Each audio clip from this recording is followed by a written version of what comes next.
अस्सलाम वालेकुम प्यारे बच्चों। उम्मीद है आप अच्छे से पढ़ाई कर रहे होंगे। तो प्यारे बच्चों, आज के सबक में हम हर्फ वाव की आवाज की पहचान करेंगे और दुरुस्त बनावट से लिखना सीखेंगे। जी हाँ, ये है हर्फ वाव और इसकी आवाज है व। जैसे कि व वक्त और व वर्क। तो आइए बच्चों, हर्फ वाव की कहानी सुनते हैं।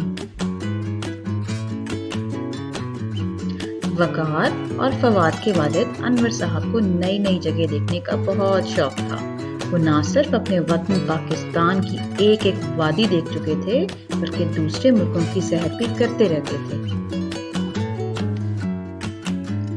इस साल उन्होंने वकार और फवाद को हवाई और जिम्बाब्वे दिखाने का वादा किया। वो सब इतवार को रवाना हुए और वहां एक हफ्ता रहे। तो बच्चों, आपको कहानी अच्छी लगी? क्या आप इसमें से वाव वाले अल्फाज की शिनाख्त कर सकते हैं? जी, आपने दुरुस्त पहचान की। वकार, वतन, वालिद और वादी में वाव अल्फाज के शुरू में आ रहा है, जबकि हर्फ वाव इन अल्फाज के दरमियान और आखिर में मौजूद है। आइए प्यारे बच्चों, अब हर्फ वाव दुरुस्त बनावट से लिखने की मशक करते हैं।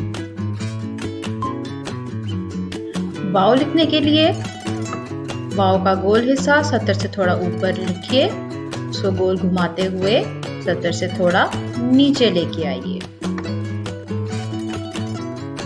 तो बच्चों, अब आप अपनी कॉपी में वाव लिखने की मशक कीजिए। अगले हफ्ते फिर मिलेंगे एक नए हर्फ के साथ। अल्लाह हाफिज।